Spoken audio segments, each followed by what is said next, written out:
Hey everybody, Jason Burmis here, and in another stunning example of why celebritard culture has allowed child predators to run rampant, we have the person behind me, the clown show that is Tekashi 6ix9ine. And if you've been following the news, you found out that in this very hyped trial where his estranged father tried to take the stand on behalf of his son, he was given only 2 years in exchange for snitching on other gang members. Now here's the thing, he's already served a bunch of this time, being sentenced to 24 months. He's already served supposedly 13 months of this. So this guy's going to be out in less than a year, okay?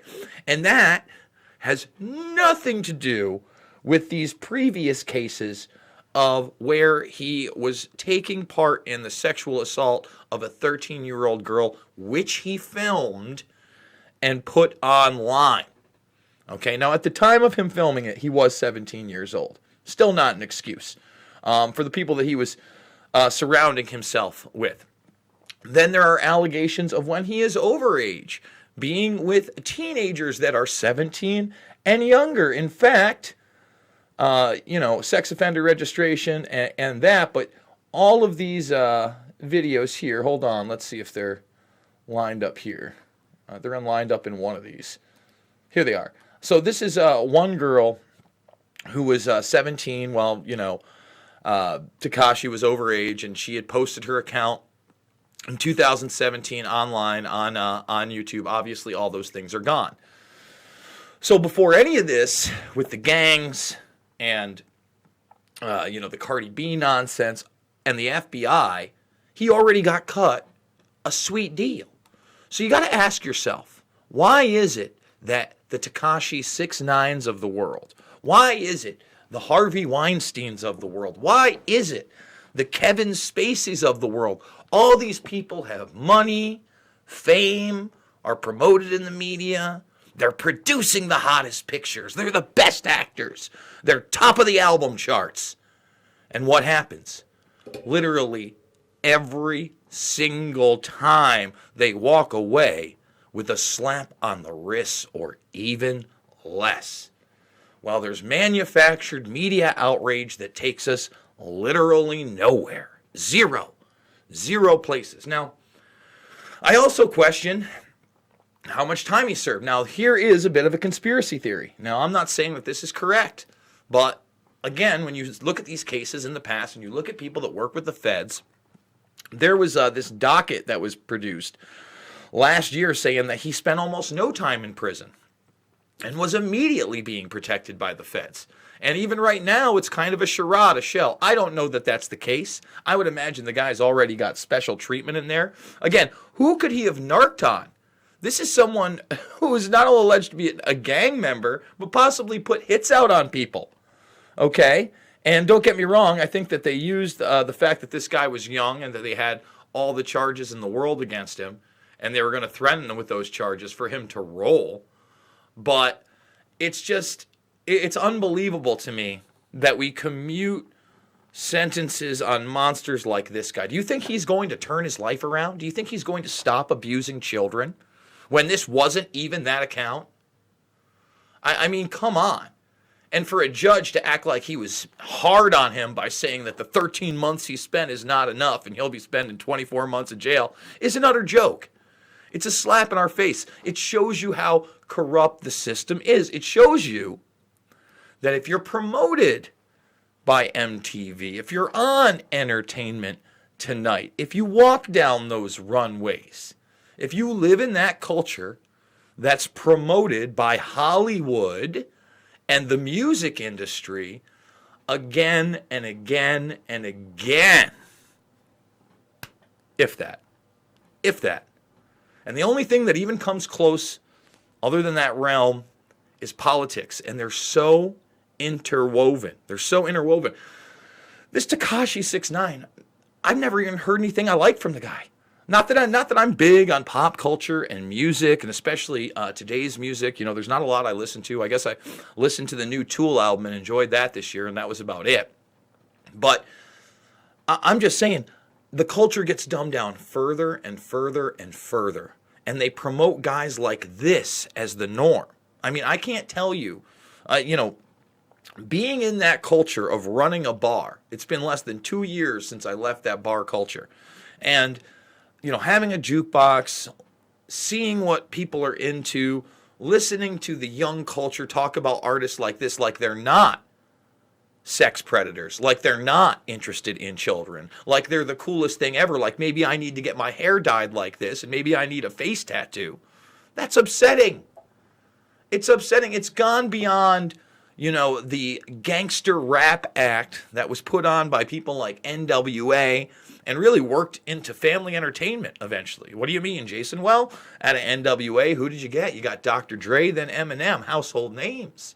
You got Ice Cube, who went on a solo career and is a leading man in family comedy films. Now, don't get me wrong, I'm not trying to censor art, but you know what those guys never were? Sexual predators of children. You know what Snoop Dogg never was? A sexual predator of a child. If any of those people were, I would be speaking out against them right now. And you got to ask yourself, now that this guy is going to be in jail for less than a year left, who's not going to scoop him up in that Holly weird music industry nightmare culture that will see nothing but dollar signs on this guy's return? Doesn't matter if snitches get stitches. This is the revamp, man. They're going to sell this guy as some kind of hard gangster that's overcome, trial after trial. They're not going to sell him as a snitch. Okay? And once again, we should be looking at that snitch culture and the FBI itself as the problem. This guy should be doing 20 to life. Easy. I'm sick of sexual predators getting out of jail with almost no punishment whatsoever. And this guy, he's a serial sexual predator. He wants your underage daughters, guys. He wants your underage sisters. This is the guy. And that's not something the media is going to focus on anymore. Instead, they're going to focus on the gang stuff. They're going to focus on when he's going to be released. They're probably going to focus on his next project. It's going to get hyped up. It's going to be a big seller. It doesn't matter how much talent is in it. And honestly, I'll bet you see a lot of other artists wanting to team up with him, saying he did the right thing turning on those gangs. He did the right thing snitching on everybody. And I'm not here to promote gang culture. I think it's idiotic. I think if you want to ruin your life, if you want to entrap yourself in a lifestyle that is going to bring nothing but pain and negativity, join that gang lifestyle.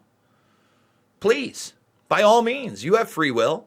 But if you want something better in your life, if you are born into poverty, hopefully you can get around the bombardment that this culture is somehow glamorous and you want to be a part of it. Hopefully you can get out of that neighborhood. You can get an education. That doesn't mean, necessarily having to go to college. Maybe you find a mentor. Maybe you find a job outside of the city in a suburb that you take the train or the bus to every day. You learn a skill set. You get the hell out of there. You don't gangbang. You don't drug deal. And you certainly do not molest underage children in a gang of men and tape it and then get that slap on the wrist we all talked about that most people don't even know. So, before we wrap this up, I want people to understand. You need to understand what the details of this guy's case are. CP charges, serial sexual predator, and none of that is really being brought up in light of these new revelations. Folks, if you like the video, please thumbs it up. If you're new to the channel, subscribe right now. Join the Burmis Brigade. We're going to be having Eric Jackman on later on tonight after the debates. He's working closely with the Tulsi Gabbard campaign. Tulsi's making herself available to the press tonight in a chance for the press to interview her on the issues and circumvent the debate. So that should be really interesting. That's coming up much later. Loose Change, Final Cut, Fabled Enemies, Invisible Empire, A New World Order Defined, and Shade the Motion Picture are my documentary films. They are all free right here in the playlist section. So go check them out right now. Like I said, I do it 3 to 7 times a day on a plethora of different subjects, whether it be Epstein, the impeachment, the Yellow Vest, Space Forces, or Space Force, and so much more. I need your help. If you can't financially support me, go right over to the Twitter and retweet this tweet about Dana White, the UFC, WME Entertainment, and others covering up the alleged brutal rape and assault committed by Conor McGregor over a year ago in Dublin. Not even the only sexual assault he's been accused of. They're trying to cover this up. Tickets go on sale tomorrow for an event that should never happen. So make sure to retweet this and check out this thread for all the evidence in the world. That's how you can support me. But if you want to financially support me, I have a GoFundMe. This is how we do it. $5, $10, $15. It means the world to me. I'm never going to lie to you. I'm not perfect by any means, but any mistakes I make, I will own up to. Because it's not about left or right, guys. It's not about being conservative or liberal or playing team baseball with politics and life. It's about right and wrong and drawing a line in the sand. Thank you guys so much, and I'll see you on the flip side.